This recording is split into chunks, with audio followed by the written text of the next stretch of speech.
U.S. spent $583 billion each year on public education. U.S. ranks 21st in the world when it comes to high school graduation. 7,000 student drops out of high school daily. How can we solve this problem? You know, another thing I'm trying to learn is to say, I don't know. You know, what I'm trying to push myself to understand and to admit is that I may not have all the answers myself, and trying to connect myself with other people who are maybe okay and comfortable enough to admit that, and at the same time not apathetic and not paralyzed in trying to seek solutions nonetheless, no matter how seemingly impossible the problems may seem. Here's what I know.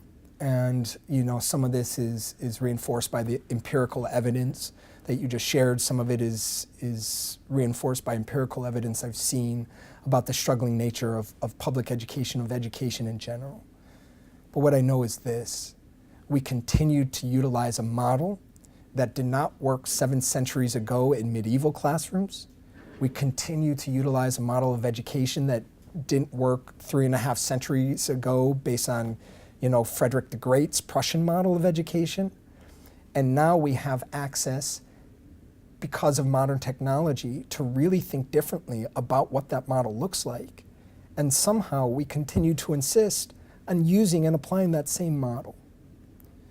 And I guess what I mean is this: when you look at the way education is structured in our culture, we still utilize the Prussian model, the Prussian industrial model of education that was popularized nearly 4 centuries ago. You know, and it was Edward Clubberly, I think, an educator, had said that, you know, the primary purpose of education is basically to take raw products, which he referred to in this case as children, and translate them into products that would have more viable use for life, for the world. And I understand, right, what that means, if you think about what that means. That our children are no different than the rubber or the tin, the oil, the gold, the resources, the raw materials that led, you know, European megapowers to conquer and pillage the world for centuries. We don't think of education this way. We use terms like inspiring and we use terms like empowering. But the truth of the matter is how it's enacted on a day-to-day process is not about empowerment, it's about domination. And I guess what I mean by that, and I know that might seem radical in a lot of ways, but at the same time, you know, there's also John Stuart Mill who said, you know, any form of domination is always going to appear to be natural to those who possess it. And from the point of view of adults, from the point of view of educators, albeit good-intentioned, well-meaning ones, our approach to education is all about saying, I have what you need. You are somehow at deficit. You are somehow lacking. You somehow need to be where I am.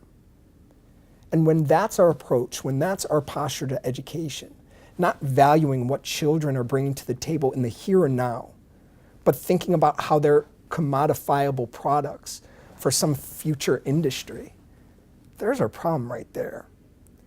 And if you take it from the perspective of someone like Iris Marion Young, you know, who talks about the, you know, who critiques and is very concerned about the distributive paradigm of justice, the idea that somehow that justice is a consequence of resources and of equal access to resources.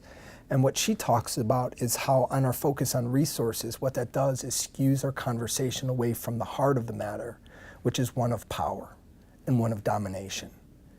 And, you know, again, from what I was saying before, you know, we refer to the American education system as being broken. I feel like fear is a fantastic motivator.